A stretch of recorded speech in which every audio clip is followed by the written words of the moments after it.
Hey everybody, it's a Review Revolution, back at you again with another double feature Friday. That's right. Another one's popped up on us. This one came up quick. It was a fast week. For me it was a fast week. December just kind of popped in on us and here we are. I figured I'd shift gears a little bit from a movie that's still coming out, still on, scheduled to come out, to one that's already in theaters, and that's the Harry Potter, The Deathly Hallows. Now, this isn't necessarily a Deathly Hallows pack, but with the release of the movie, Neca, already having the licensing to the figures, went ahead and put together this threesome. And it's actually really, really cool. The only thing that tells you it's Neca is down at the bottom here in the corner. It says Neca Real Toys. But when you look at the various characters, Ron, Harry, Hermione, it's one of the things where you can tell there's a distinctive Neca look to them. And I can't wait to get them open.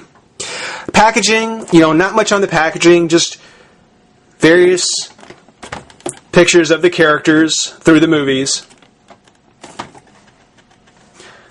So not really a whole lot to talk about on the packaging, no read-up. Which is good because I can go on forever. Let's go ahead and stop here, pop them out of the pack, and have some fun. Be right back. All right, everybody. We've got the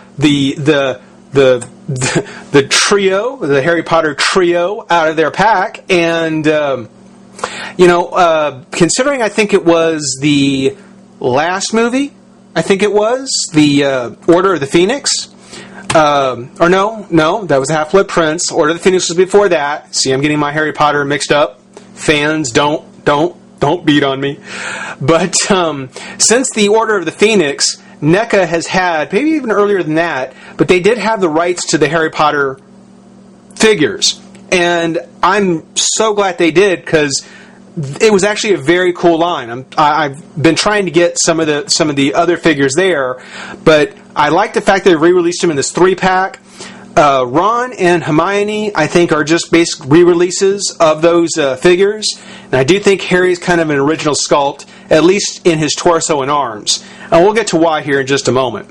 But starting first with Ron. Taking a look, as I mentioned, very distinctive Neca sculpting, very distinctive Neca style. There is the very realistic folds in the fabric on his clothes. The way it hangs. It's all very much something Neca does real well, both in the shirt and the pants. Really, really great. Even in the face. It's one of the things where, on the one hand, it may not be the most flattering expression, but it is true to the movie. I mean, this is very much a Ron face. So I think that turned out really great. The hair, gotta block out Harry here. Looks really good. The Gryffindor tie actually has actual gold paint on it. Looks real good. The lines are fairly clean. Neca, they do a lot of dry brushing, like on the fabric of the sweater here. There is the highlights of the blue against the dark blue sweater, which is actually really nice. Nothing on the shoes or the pants, but still, Neca does kind of a rough kind of style, both in their sculpt and their paint, but they both complement each other and look fantastic. On Ron, now well, that's not true. With Ron, on the legs, he's got kind of this pivot on his, waist, but nothing in the rest of the leg. Nothing on the foot, nothing on the knee, nothing at the thigh or at the pelvis. Nothing. On his upper torso, the arms actually comes up and out. There is a twist. No bend at the elbow, but there is a twist at the hand. So this is what you might consider to be maybe, Neca's second generation articulation step. A little bit more in the torso, a little bit more in the shoulders, still nothing in the legs, and still really nothing in the arms. The head does turn, but it's not on a ball joint, it's just on a hinge. So it just twists. He does come with his wand, which even has little detailing on it. Really cool. And it fits to his hand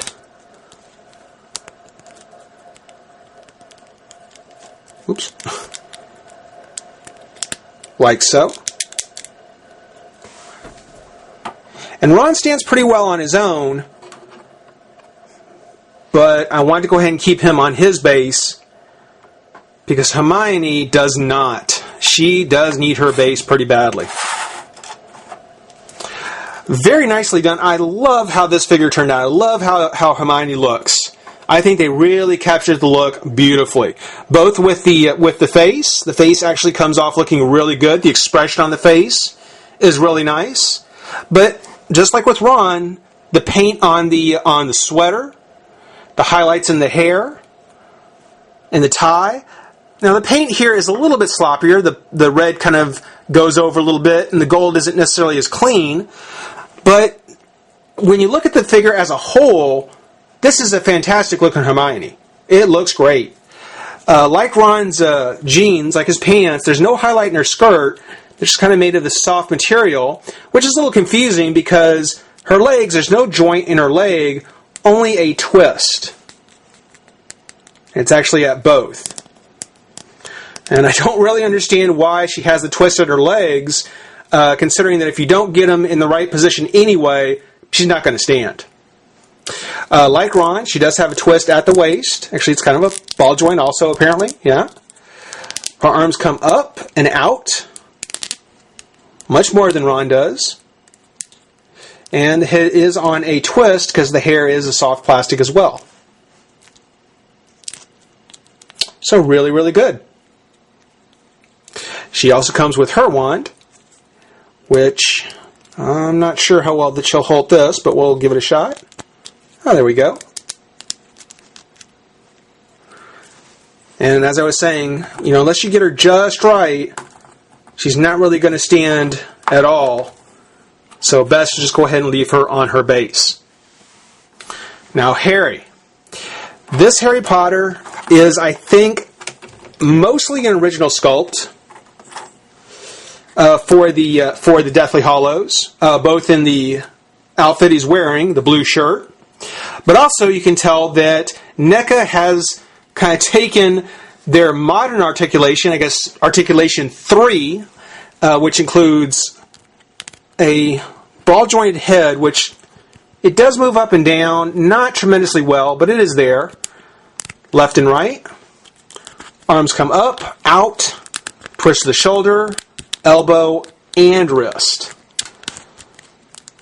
So this set, you can really take a look and see, okay, here's Harry with his articulated elbows.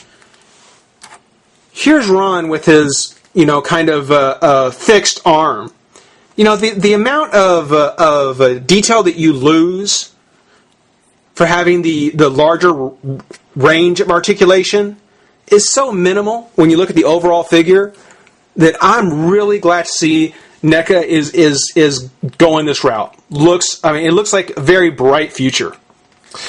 The expression on Harry, very serious. Again, certainly kind of a Deathly Hallows kind of moment, I'm sure. His lightning bolt scar, which has been kind of hard to find one that had a good scar on it. Most of them were just kind of overpainted. But nice highlights in the hair. Unfortunately, his legs still suffer from the fixed leg, so they kind of, maybe reuse some legs here, but the feet do twist and are on a slight hinge. In the way of accessories, Harry comes with both a backpack, which he was wearing in the box. We'll go ahead and put this back on him.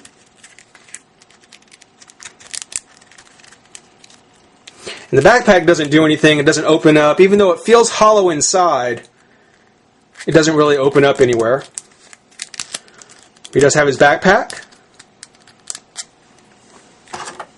and his wand as well.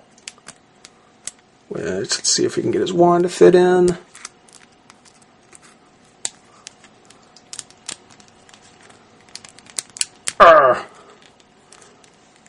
Maybe not. Maybe not.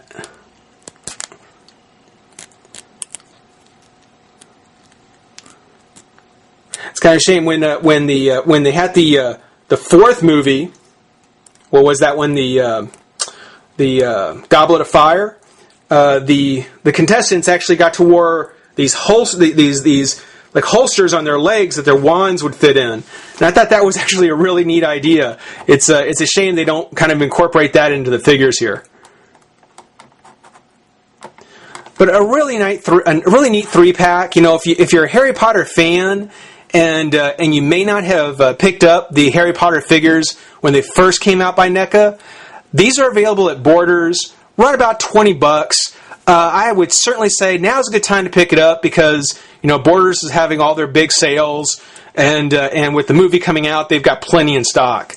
So grab them if you can. I certainly would recommend them. Hope you guys enjoyed watching. Rate, comment, subscribe, join the revolution. We'll see you soon. Bye-bye.